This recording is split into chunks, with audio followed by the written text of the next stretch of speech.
Good afternoon. I'll call the meeting of the Fiscal Indicators Committee to order.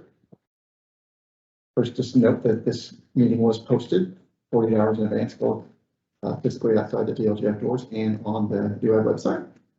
This is officially in authorization of the open door law. So, first item is the approval of the minutes from our last meeting. I did email this around to all members. Hopefully, you had a chance to review it. Any changes or motion to approve? I'll make a motion to approve the minutes from the May 24th meeting as presented. I'll second. All in favor? Aye. Moving on. Next item is just per statute, we are to acknowledge the responses received from school corporations after being notified they were on the excess transfer list. And we did receive 3 more since our last meeting, and those were Taylor, Lakeridge, and North Lawrence all complied with the process and did respond. So that is so good. So with that, we'll move to those 3 school districts, and I'm going to turn the meeting over to Courtney if you could step us through those. Absolutely. Okay. So we'll start first with IDOE's review and recommendation for Taylor Community School Corporation. Taylor, when we had done the transfer list calculation, it had been determined that they were at a 19.5% transfer. They did respond to us in May of 2022, and in their response, the primary reason that they indicated for exceeding that transfer target percentage was really that the process failed to consider the impact of property tax caps. They outlined that they had a property tax cap amount of around $870,000, and that if that did not exist, that their transfer percentage would have been around 10.2% rather than the 19.5%. In their response, they also had noted to us that they had made a number of commitments to complete different capital projects, which are being funded through the operations fund. Though they also noted that they are actively looking for ways to reduce the operations fund budget with hopes of meeting that transfer target percentage in 2022. We're also looking for other grant funding opportunities. So in completing our review, one of the first things I wanted to do was take a look at those numbers that they did provide. Well, yes, they do have a sizable property tax cap or impact. What I did find in doing that analysis was that their property tax cap impact for calendar year 2021, which is the basis for this year's transfer list, it was actually less than the property tax cap impact for 2020, both in terms of an actual dollar amount and a percentage of their operations fund. That's notable because Taylor Community School Corporation was not on the transfer list last year. So the other thing that I did notice in doing that evaluation was that their operations fund expenditures did increase from calendar 2020 to calendar 2021. So based on this, while looking at this and in their response, they did indicate that they are looking for ways to reduce their operating fund balance, but did not necessarily provide additional detail in terms of what that would entail. So given the increasing operation fund expenditures and not really having that detail of how they're going to pursue reducing those expenditures, my recommendation or our recommendation at this time would be that the documentation that was submitted be determined to be not satisfactory for the purposes of outlining a plan to meet the transfer percentage here in calendar 2022. In light of that recommendation, that's where the final determination ends up. We would be asking Taylor to come in and present to this committee and explain further the documentation that they provided, as well as the various items detailed in the statute. With that, I'm happy to take any questions on that recommendation. Questions or comments from the committee? My only comment is that I agree with Courtney's comments. We talked about it in the office, so I support the recommendation. the one comment I was gonna make was regarding the caps loss or however that's referred to, and you made a point about how that is shifted. Certainly someone can make the case of just talk about the impact that caps have on them, but that number itself, I mean, that's just part of the calculation. I don't know if someone, James wants to speak to this, but I mean, it's not real money per se. It's as time goes on, that number's gonna grow and grow and grow, and it's more just how the revenue is generated. To take that number and refer to it as a percentage, it's really not relevant to this discussion, so.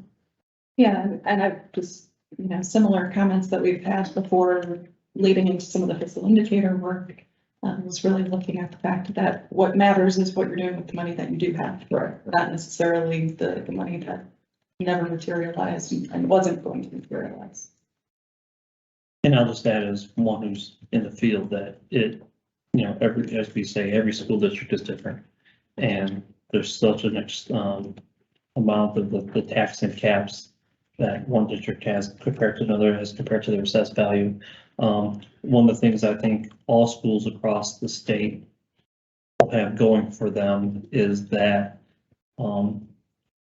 the annual maximum levy growth quotient, which is the basis for how much revenue, property tax revenue comes into your operations fund, has been increasing each year. And for next year in 23, even though the final numbers aren't out yet, it's probably going to be at least a 4.5, maybe even 5% increase. So that will bring additional dollars into operations funds from across for all school districts. On the other hand, you also don't know what type of assessed valuations are going on in that particular district. So even though they're advertising calculated levy may be higher, that doesn't necessarily mean they're getting 4% more money. They could have more impact depending on what their makeup of their tax base is. And then also, as we've seen, there are inflationary costs going on now in our society, 7-8%. So maybe that increase in funding is just going to offset your utility bills, your insurance, other things that are not easily cut. And so on one hand, when I'm on my chair, I'm thinking, hey, this is great. We're going to get 4% more money in that fund, but I'm also not expecting 8% inflation either. So just want the committee to know how all that revenue and the expenditure side is, that every district has their own story and what they're facing, and that's why we want to talk and get their story. So. Should have more articulate than I did. I mean, I am sympathetic to the caps affect different districts based upon percentage that's residential, all kinds of factors that would go into that. Just I was saying that's not a precise number that we can take and make calculations off. No, but I'm glad, but at least it's some, we'd hate to have, a 1% growth quotient and then still having these same increased costs. So it's the same thing, I'm not going off on a tangent, but it's glad that our General Assembly was able to put more money in the school funding formula for this year and next year. And many districts are able to give good raises to their teaching staff for the well-deserved.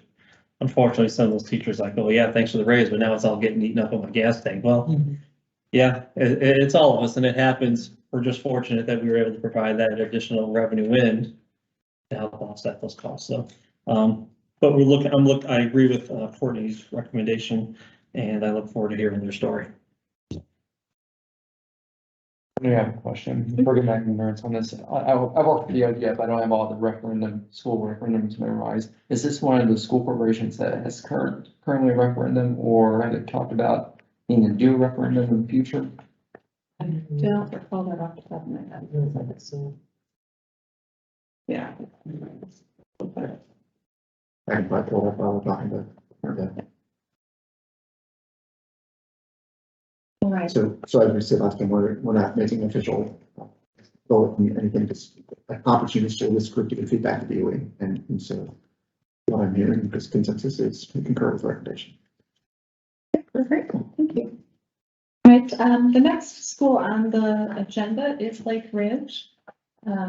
However, at this point, I actually have not been able to complete that recommendation. I still am working to review that. So for the purposes of today's meeting, I need to acknowledge that that is still in process. But I don't have that recommendation to present to you all at this point.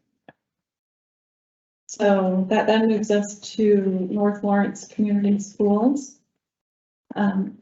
They were placed on the transfer list because they had not submitted the Form 9 financial data that was needed by the time that we were doing that transfer list calculation.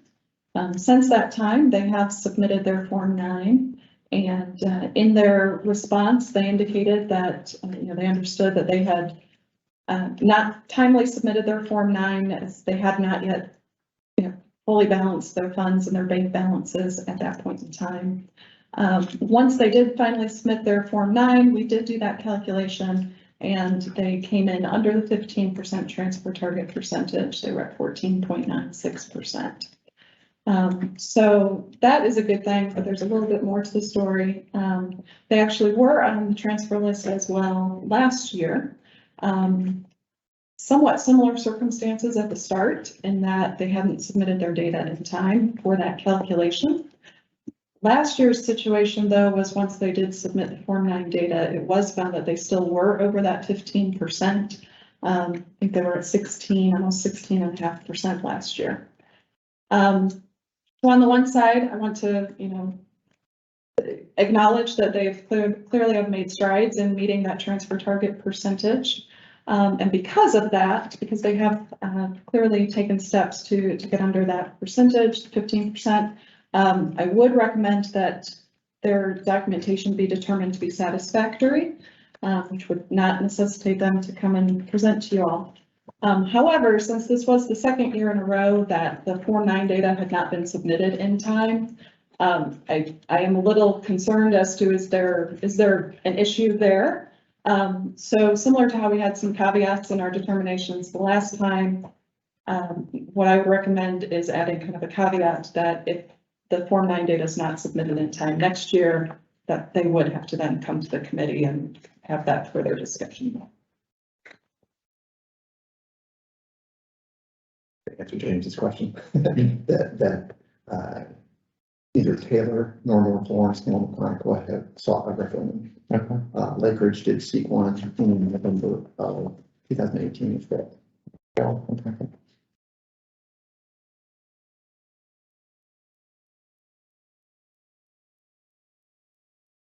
Any questions or comments on? I have a comment. I do agree with Courtney's recommendation. It does concern me when a school is not timely submitting Form 9 because we do give them ample opportunity to do that. And it does lead me as well to think, whether things are okay internally or do they have staff turnover or things like that. And because they were on 2 years in a row, the statute does talk about schools, being on the list 2 years, et cetera. I do think if they hit that third year threshold, they need to come in because I would like to make sure, everything's okay and it's just, maybe turnover or something like that. And I'm happy they met the percent this year, but it was well after the fact before we do that because they were pretty late. So I think we just need to keep a watch on that. And generally, we don't meet in the fall, because we're going over this, but, on those, school district, we submit those Form 9s every 6 months, so this 6-month period will be due July 31st. So we'll have an indication, by August 1, how the timeliness of this 6-month period, and if they're late again, we can see what kind of track we're going down. So, that being said, hopefully it'll be on time. And then maybe that'll be a good sign for this committee. But we won't have to wait until January is what I'm saying, or February to kind of see how we're doing. Yeah, and even if we don't meet as a group, we could kind of still send out some correspondence, just okay, so we know how we're doing on the submission rate. But if we want to do some assessment of the amount of transfers, we could throw some preliminary data. Of course, it's not for the calendar year, which is what the statute says, but still might be informative just to give you some raw numbers. Any other comments on the lines? Okay. Yes, like the group agrees. So excited. Sounds good. All right, I'll invite the chief from the county clerk, you guys want to put the end of the table. And just one other thing that's in your packet, I just put the staff itself, and I kind of said an array, the items that we're paying attention to for this presentation. So just want to keep that in mind as we respond. So. Whenever you're ready, sir. Oh, I'm sorry. Jackie Graham, we do. Hello, I'm Jackie Graham, the corporate treasurer from Accountant Cloth. A little bit intimidated, I didn't expect this many people to be here, but I do have handouts because we don't have a PowerPoint, but I do have some handouts. I guess that I should start by saying that our total revenue in the notice that we received on March 1st, 2022 showed that we were at 18.34%. The total revenue was $14,722,8475. So in the packet, there was information that was sent to us that asked for multiple combined expenditures. So much of this is about the expenditures, and it's really the total. So instead of itemizing each thing, it's really just the totals. And then the cover page shows our DOE 54, and then that in 2022, that we will be within the 15%. We've already started that process. So I'll go ahead and start these around, and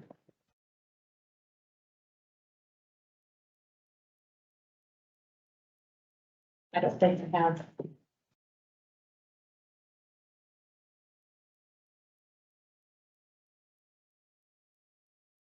I can look at them. Yeah, I can hear you.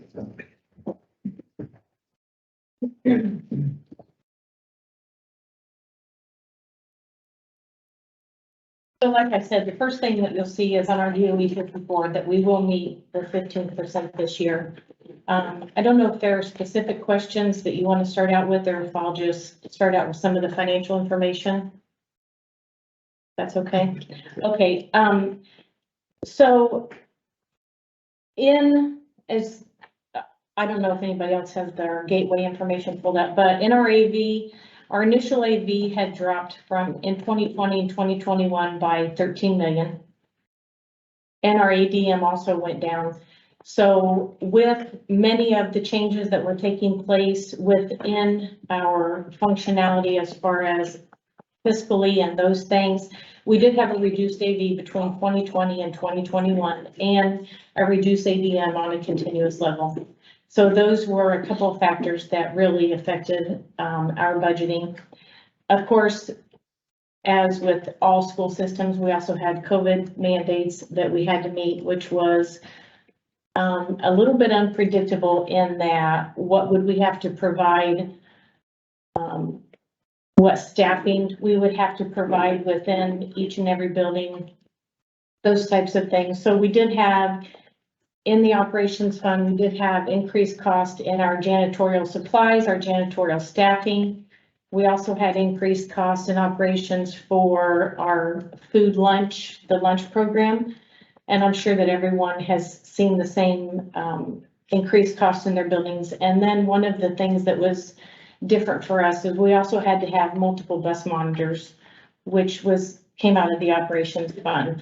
So within our budgeting, we did have a reduced AV, we had reduced revenue, and then we had all the additional costs that we were trying to maneuver through with all the COVID mandates and those types of things.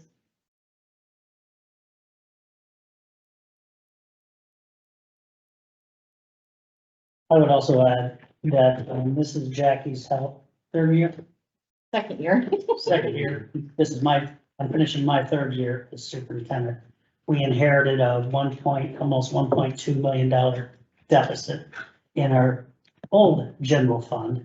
So I'll be the first to tell you, we were a little gun shy about that and working hard to get that deficit reduced, which I'm proud of our corporation has done up to this point. And after 6 months, almost 6 months, that in a few more days, we are on target to being back to a balanced budget. So that was a very difficult, I don't think I've said the word no more times than ever. It's kind of nice to say yes to items. So that was also a factor for us as we had looked at our finances.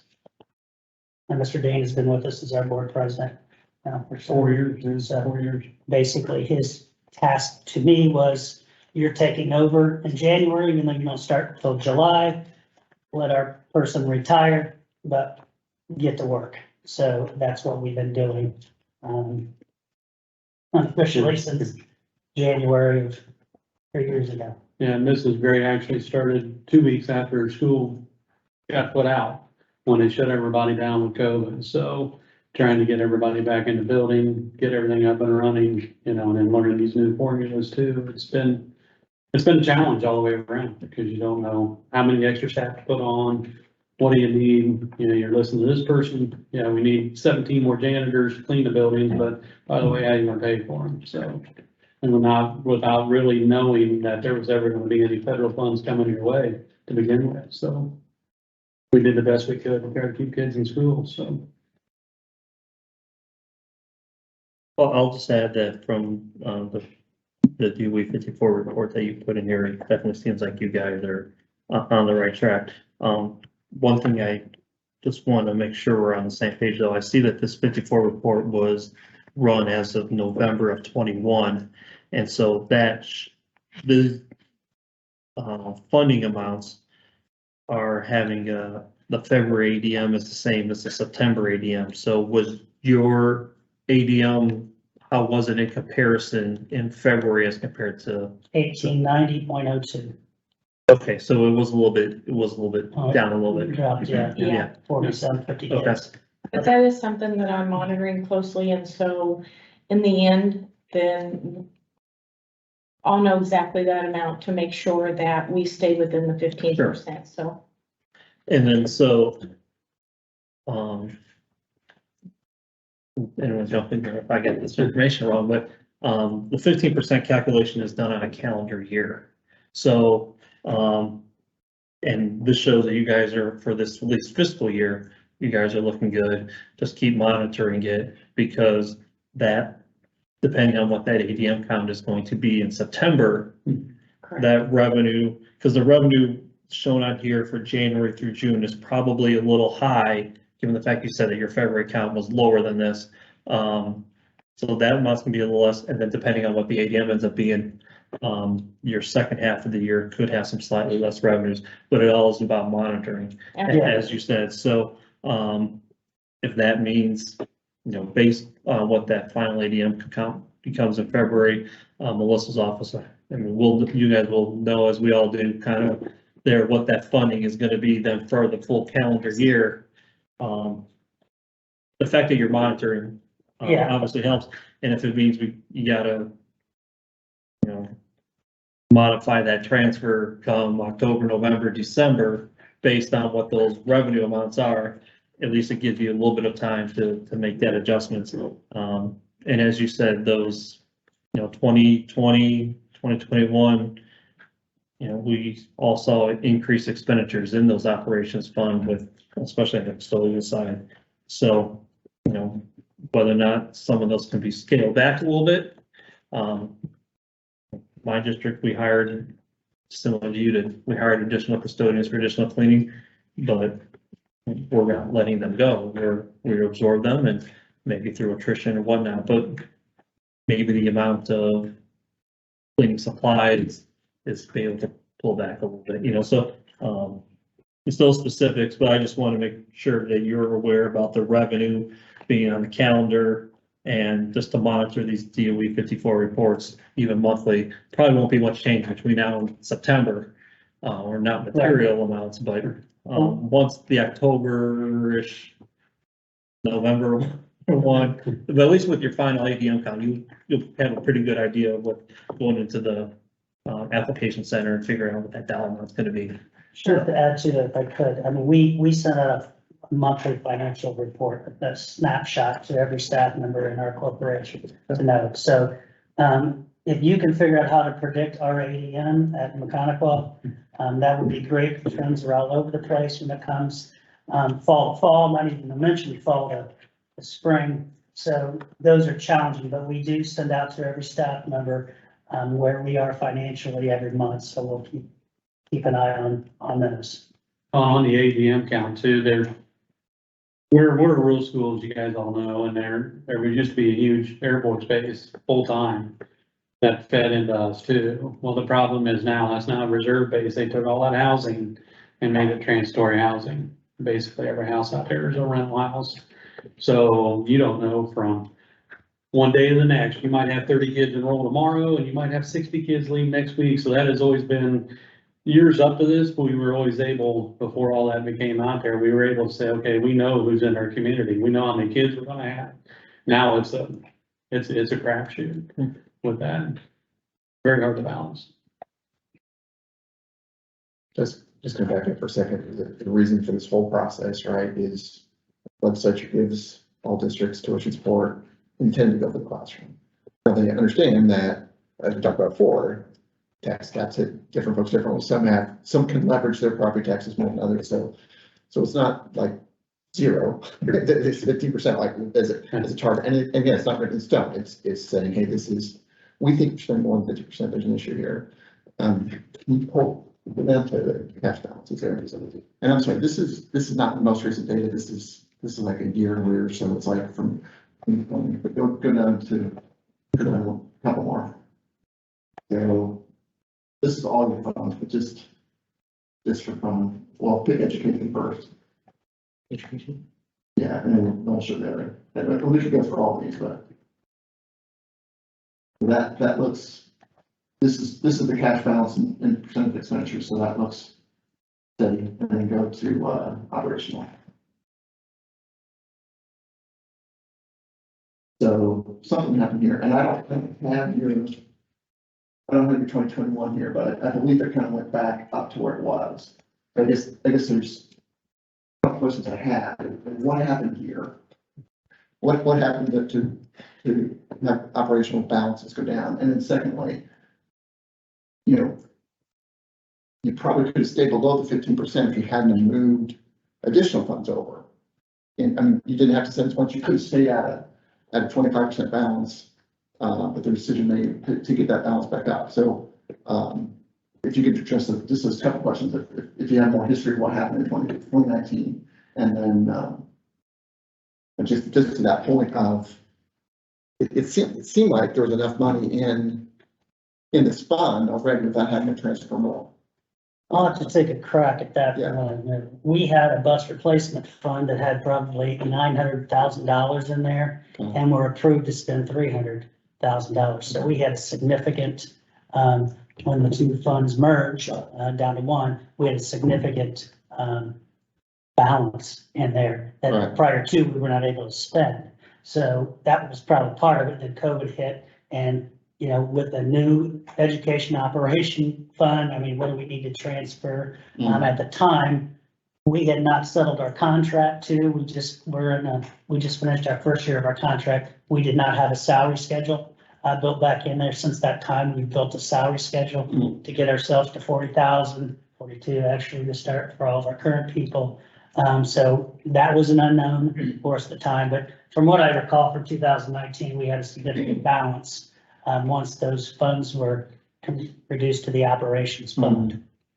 It was the bus replacement fund and the capital improvements fund and the capital projects fund. So of course I was not with the corporation in 19 or 20, but just what I remember from the reports after reconciling at year end was exactly what Dr. Colleen had spoke about, was just the significance in those two funds being placed in the operations fund. So that was what was significantly different between those 2 years. So it feels like, again, lots of other stuff going on, but some of the education fund money was being going to replenish this from a couple years ago, which is not Correct. We can debate that where that should come from, but it's not coming from somewhere, right? And I guess the other question is, what is an adequate percentage to have here, right? Like you could have stayed under Absolutely, 15 if- yeah. If you had just left it 25, right? And maybe go a little slower. And at the time, and 50% was the target, that was the law, it was the target, it wasn't Right, the law, so. That's, You know, you gotta factor in, we're also going through negotiations at the time. We just had a $1.2 million deficit. So we weren't gonna transfer 10%, everything 10% over there, this fund, and leave that amount of money and teachers say, you know what, we deserve a $15,000 raise on here and we can't sustain that. I mean, we're doing all the attrition we can. Every retirement is scrutinized. We even did an incentive retirement that we gave away some money. So there were multiple factors in there. So at the time we understood the 15% was a target for us, right? And we ended up in mediation that year, and basically the mediator sided with the administration on where we were and what we were doing. So that was kind of, you know, it was 15%. Obviously, we don't want to be transferred more than that and hiding money from teachers. That wasn't it at all. The circumstances at the time are we got to get this thing corrected. And we've got to figure out this is a new operations fund. We started with a great balance because of the bus replacement. So we need to find that balance. Then you throw in COVID. So from year to year, what are you expending in the operations? So there were several factors in there that kind of led to that. And again, I mean, if the law said 15%, we would have done 15% and no questions asked, but we were conservative in doing that. And it was a suggestion, and not a suggestion, it was a law, but then all you needed to do was to make sure to make a presentation to the school board and our community, give them opportunities to offer input. We did that every time and never had any pushback from anyone. So, I mean, I don't mean to make an excuse about it. I mean, you said, we're here to kind of explain. We didn't know exactly what today's was gonna look like. But, you know, we feel good about where we are today, what we've settled with our teachers, a 2-year deal. We'll start our second with a salary schedule back in. So now we have a pretty good estimate of what dollars we're going to need each year. Of course, the $1 million question is the ADM, that's fluctuating here and there with our budget. You know, 10 kids makes a huge difference on what we do. So those are just a couple other factors that I'd like to throw in but we knew about the 15% rule, and I think we were at 18 and we were that, and then we knew the number. Now that we've got the new numbers that we're shooting for, and we'll have to adjust again, obviously, in the fall. I mean, to your point, it is a target, but the whole purpose is to prompt this type of discussion. So the questions aren't meant to say, I'm sure of this, it's like, what is the right number? And, you know, 15% is one number, the other number is what is the right balance? Like, Yeah. Absolutely. so if it's 25%, that means you've got 3 months worth. You can pay your bills for 2 months, even if nothing comes in the door. Yeah. So, most districts have more than that, but maybe that's really more than they need, like, you gotta have adequate funds, but we're not trying, we don't need to. No, exactly. Sure. Have money thrown in. Sound like our union rep. We're not a bank. And to your point about negotiations, like, yeah, that's another overarching thing, like how do we have transparency to know what the pot of money really is? Like, just because it's in one bucket doesn't tell the whole story. Believe me, it was my first year kind of being the lead negotiator. Right. I've never been through something like that. I mean, the things that folks can say that are not true makes it very difficult politically. And we have to do what the right thing is for our corporation. So, you know, you guys see it down here every day, red for red. You know, we live it every single day. And that's why we went for 3 years now, we've been doing monthly updates. Matter of fact, it looks like Jackie put some of those things on in your packet, that they get the DOE 54, they get our expenditures, revenue, everything. We break it down for them and give a little explanation for each day. Where is our balance and where's our expenditures every single month? So it's not a mystery. We don't want it to be a mystery. We think that will help in negotiations when we come in, that here's the dollar amount, here's what we're spending, here's what we're bringing in. Let's go. Negotiations should not be that difficult. But the history of our corporation has been, Grissom Air Force Base is 4 miles from us. You've got plenty of government money. we ought to be able to afford whatever you want. I mean, we at one point, we're in the top 10 of salary schedules in the state of Indiana. If you look up there, I mean, we're with Carmel, Zionsville's, all the big cities, and McConaughey was up there. That was sometimes used against us in our negotiations with the UNICEF director, which is, you're getting this amount of money, you should be able to afford this. Well, we're already higher in our insurance benefits and our salary schedules. So it's been an adjustment for our community to make. And, at least I won't speak for you two, but I feel pretty good about where we were and where we've become. So that's kind of, we're not here to argue. I mean, we want just to kind of be frank with you guys, kind of some of the thought process behind why we were hitting those targets. Yeah, the indicator only goes so far, right? I mean, to me, it's the dashboard. It might pop up the red light on your, and you need to go check your engine and. Yeah, and absolutely. This process is the popping up of the hood and seeing what's really going on, so appreciate it. What other questions or comments is there? I have a question. You said that when you came in, you had negative cash balance and you finally feel like things have turned around. What are some of the things? We didn't have a negative cash balance. Okay. We had our expenditures to revenue was almost 1.9 in the whole. So the first thing we did was, because about 90% of our budget was salaries.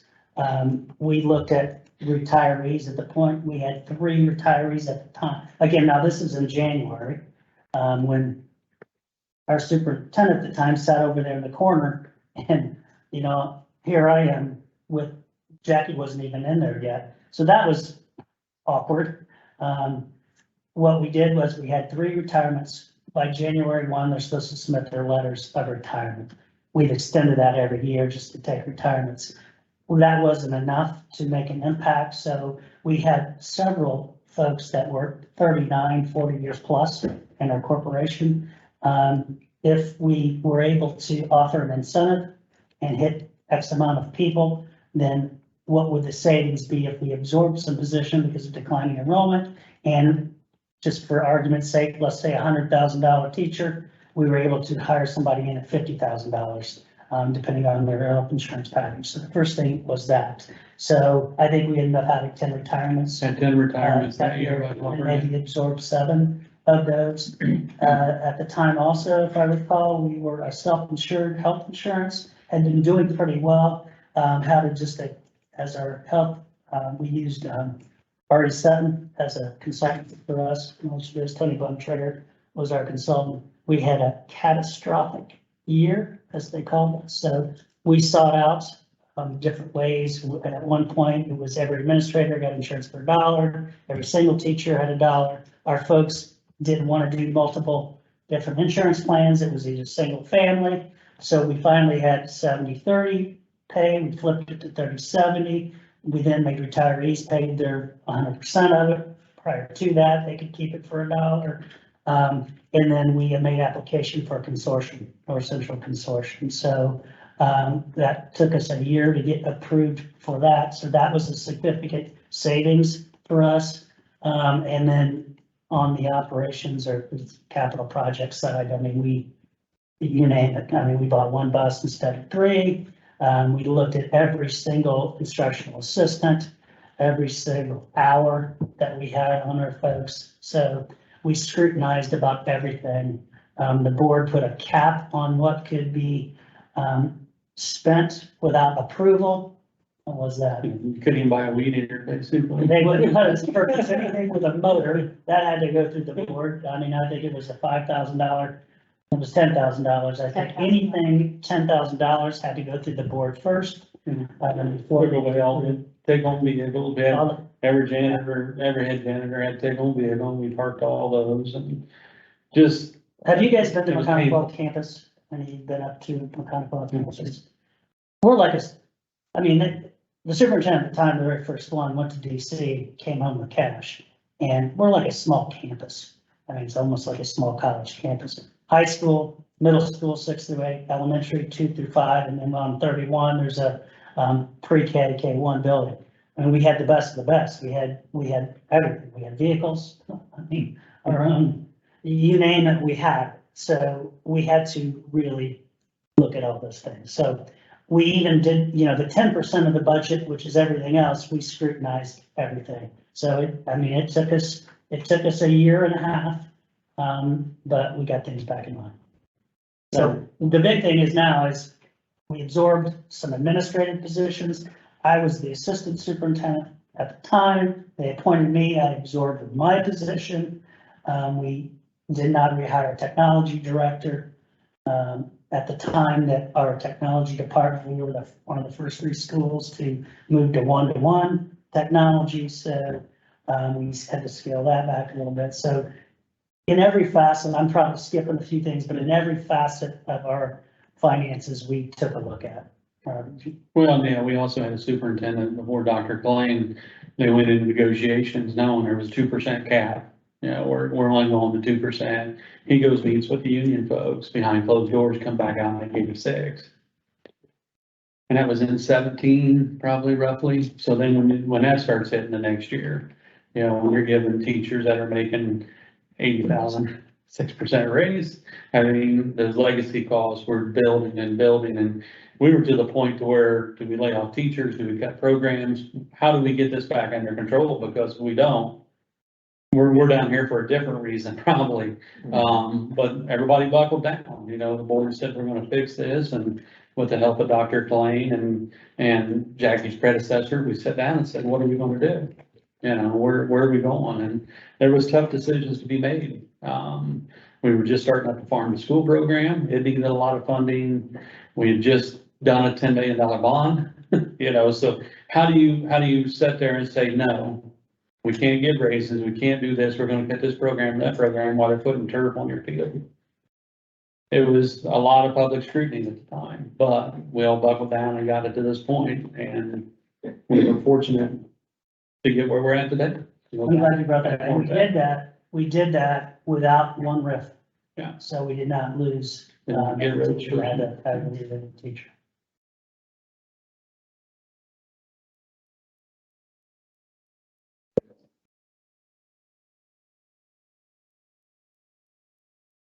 Yeah, well, that's very informative. I feel I have a much better understanding of your situation. So we've been better agenda item. You're welcome to stick around if you want, but don't go. Well, we wouldn't bail on you. You got a board meeting. If we moved our board meeting to tomorrow, that was good. So will we receive some type of formal response or,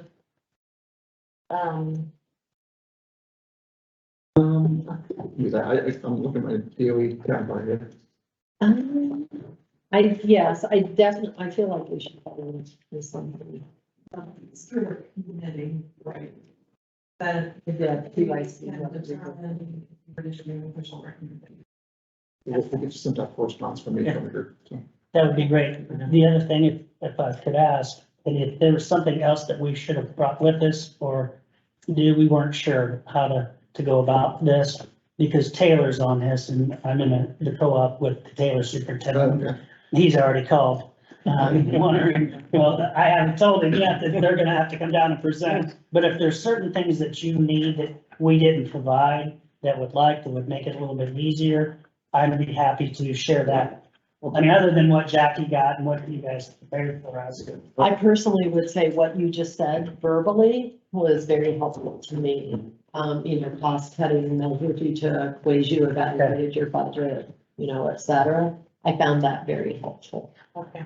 And that's just in statute. So our marching orders come from General Assembly, and so the stuff in gray is, you didn't address all those things on that list, but it's close enough. Okay, as I said, if we can help expedite this, I know they will be very appreciative of that.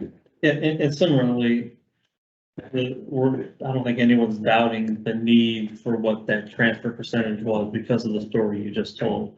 So that is, all right, so how are we gonna maybe transfer less? Well, either we're gonna have more revenue in the operations side, which means therefore we don't have to move as much money over there, or we reduce we got a handle up on our education cost side, so we're keeping more money there.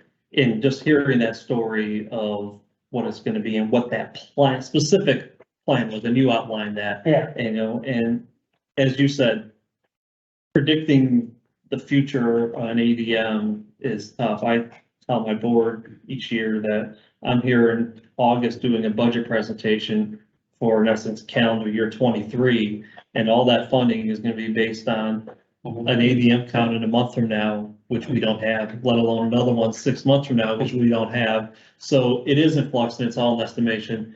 The important thing is to stay on it.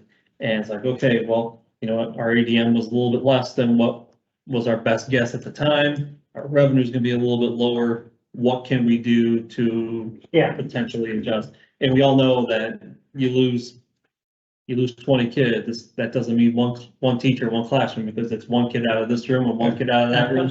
And it's, and which school corporation are I am at Lake Central up in, northwest corner in state of Lake County. region So, that? Yeah, Yes. I was just gonna say that, so, I've yet to be to a meet discuss with our union where they've said, no, we can go ahead and drop a kindergarten class, a teacher, because our class sizes are at 30 or Right. 25. And once school year starts, I mean, you're pretty much locked in from that. And, you know, that's why we have to look at the other 10% that we're spending and look very hard at where we can, Yeah. but we've done that.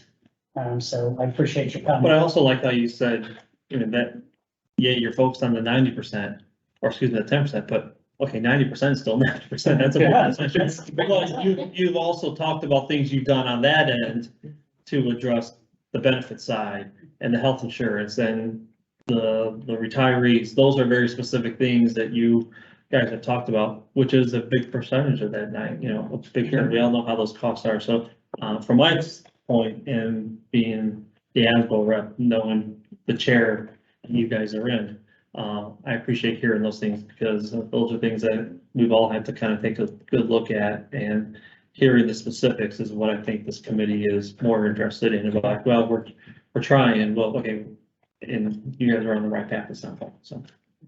Thank you. Thank you. Thanks. Thank you, appreciate it. So, next item is new business. Next, I talked about this last meeting, so it's really not new, old business, but reference to the dashboard. Last meeting, I kind of mentioned the desire to put something to transfer, some have to account for movement from one fund to another on the dashboard, and Paddle took that challenge to heart and has some prototype to show us. Yeah, thanks. Yeah, so I'll show kind of the demo of what I have for the changes that were made. Just for reference, this is what's live on the website now for the annual deficit and surplus, expenditure amount or revenue amount, expenditure amount, fund balance, end of year fund balance, and then the deficit surplus for that year. And the thing that I had complained about is that in theory, these three things should match. The delta between revenue and expenditures, the deficit surplus, and the change in cash balance from one year to the next year all be the same. But if you transfer money, that doesn't work that way. So it works when you're looking at all funds every time, because transfers are in and out. But if we were to dive into this price to the obvious education money, it may not be the case. So that's what I was saying. It's also filterable. You can select all, you can select a group of funds, or you can just select an individual fund or groupings of funds. So I took that challenge on. This is preliminary data, preliminary kind of view. I just wanted to share it with the committee today. Kind of tackling that problem that Pete had mentioned. So the green is the receipts. The blue is the expenditures, and what I've done is I've stacked on basically the transfers in, transfers out. On top, I experimented with some views where we just added additional bars, but I thought it was a little bit busy. So I thought this sort of stacked idea would work nicely. I will also say that now, kind of that issue that we discussed, like everything matches now. So like the difference in that surplus deficit amount is the same in the change in the fund balance. So I think this captures everything that was discussed for the change. I will say there's still some experimenting I have to do. So at an individual fund level, or whenever you select one, it does pretty well. If these align. I would say if you select all or you start grouping funds, I might have to investigate that into a little bit more on if it's truly matching the way that we want it to. But yeah, this is generally the idea that I thought I wanted to present for the committee on the change to the dashboard for the next update. So if you have all funds, by definition, the purple and the orange are gonna equal each other. It's all, everything all out. Mhm. You and I talked offline, there may be a way that you could kind of have an alternate, graph that show that would not include transfers when you have all selected. And I think one of the problems is, and I just have to figure this out on the data side, but if you start selecting individual funds, like it'll group them as if you're selecting a single. So any transfer in is going to be transfers into any of those. Yeah. So if there's any transfer between those funds, that's gonna net out. Yeah. That's kind of the thing we have to kind of look at, but I think this is generally the formatting approach. We'll just have to tackle some of that data, make sure that the quality is there before we publish. Any observations to come up? So I love it when it's one fund. If it's all funds, I think we have a workaround on that. Yes. If you're picking multiple funds, it's not ideal. Like in a perfect world, you would just scrub out the intra-fund transfers. If you have education and operations, right, you just not show those. But I think that's probably a bridge too far that Tableau can handle. Yeah, and I don't know if what to do that within the data. I'm not as experienced in it, but maybe we can have a conversation as well. I think we talked about that once, about on the Form 9, like when we're collecting the transfer, we're collecting, like it's going out, we're going to necessarily say where it's going to. Is that right? Is there? It shows where it's going to, but it might not be dollar for dollar if they use two different funds. So they're on there, it's just doesn't look very clean. That might be something to investigate. Yeah, I mean, this would be nothing we could do immediately, but if there were an additional piece of data that would allow you to filter it here, because it's not there, you would have to do some pretty complex logic in your visualization tools. I don't, no one's asking me, I just don't want the filter to be that big. I appreciate that. I forgot to put in that. Well, I'll just add that school districts transfer money from one point to another all the time. And it's not uncommon and it's not wrong. It's taken to the board, which boards bless them for one reason or another, and it may include funds that are not listed as the individual. They would only show up if it's under the all. So I just caution not to get too hung up on those transfers in and transfers out, especially when we're talking about, in essence, the purpose of this committee with the ed and ops. You said a couple times about, that state funding going for education fund. Well, that's not all entirely the case, because if we go back to 2019, there were specific things that used to be paid out of the general fund that were statutorily moved to the new operations fund with no new money going over there. So it's imperative that some of that tuition support from the state goes to the operations fund. It cannot be the goal that those transfers don't happen and that all that state revenue goes into the education fund. That will never happen, because there was the money we were getting all the way prior to 2019 was for lots of those costs. But when you moved those expenditures to the operations fund for your custodial staff, for your insurance, for your superintendent, for your school board, for your security, well, then the money's got to follow it there. So don't be under the impression that all state money is staying in the education fund.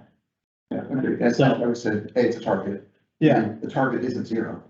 Right, well, that's what I want to make sure. It seems like there's been some comments of like getting that number as low as we can, and it's like, no, people are struggling to get to 15 because it was like 20%, 25% of the expenditures got moved. So many districts have had an argument, it's like, well, you're only targeting us to move 15% of the revenue, but you moved 20% of my expenditure, so how fair is that? So those operational costs have not gone down. So I just make sure that we're all on the same page, that that transfer that we talked about here for the purposes committee, it's important, it's imperative, and it's gonna be required continuously unless for some reason those account codes were modified to bring those monies back to the education fund. But Yeah. it's good the way it is, because that way education is for classroom stuff, operations is for operational costs. So we, at least from my seat, we do like the way it's split up now. And I think all things considered, this is the cleanest way to do it, instead of trying to affect the property tax side. This way it actually works out better for schools, because if you're getting hit by tax caps, you're not getting dollar for dollar on that levy. In the operations, I'd rather have it fumble through this way, through my ed fund. That way there's a little more local control about what can be moved or needs to be moved. And that's what the purpose of the local school board and the director of the superintendent and the corporation treasurer are, working in tandem with their community about what to do. So I do like, I 100% agree that I do like showing those transfers in, transfers out. Because then it shows, hey, how reliant is, for example, if we just clicked only on the operations fund, how reliant is that operations fund on that money coming in that is required to come in. So in this scenario, there's plenty of transfers out as well. This, I think in this, is this real data or is this tested? Yes. okay, I would think for the most part, there aren't that many transfers out of your operational funds. It could be depending on how you can be set up, maybe for self-insurance or something, but usually it's money being transferred in. 2019 was more of an anomaly year because in essence, January 1st of 19 is when we took the old capital projects, bus replacement and transportation funds, and any of those cash balances were transferred out into this new operations fund. That is why, even though this may be fake data, if it was pulled from something, they're gonna have a large transfer out because of that moving around that happened in one-time thing. But as you can see in those other years, it was very minimal if at all. So moving forward, I think one of the challenges Tyler probably had is we're looking at things when we had a different set of funds in all years prior to 2019. Right. And it's a completely different makeup going 2019 forward, yet we're trying to develop a dashboard that incorporates two different setups on a couple clicks. But I think he's doing a great job because it still tells the story. And then it's important for people in my position to, when we talk about these indicators to our school board every January, that if there seems to be some anomalies because of just that transition time, we can aptly explain. And then after 4 or 5, 6 years, it'll drop off. And then we'll just be all talking about everything under the same umbrella. But Yeah, so I got two responses. Yep. One, this was not driven by, oh, we want all this stuff out because they're bad. It was, yeah. I literally had a treasurer CFO call me after this was published and said, now, why, you know, and it was more pronounced, this was like it was negative or, you know, it clearly was going in the wrong direction, not just not the right amount, it was directional different. Okay. And I spent, you know, a day or more trying to figure it out. That's all it does. So just, it's more for transparency's sake and getting things to foot, not to call out. And the second thing is, as far as, you know, the role of the committee, it's not to, you know, slap people's hands, it's to gather information. And if what this committee finds out is that, hey, you know, 15%, that's not the right number. Let's take the data we have, let's go back to the general assembly and say, hey, you told us to go take a look at the stuff we have and here's what we're finding and whatever the underlying reasons for that.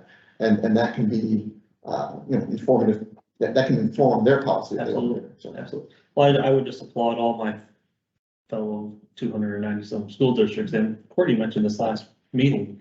Last year we had 23. This year we had 7.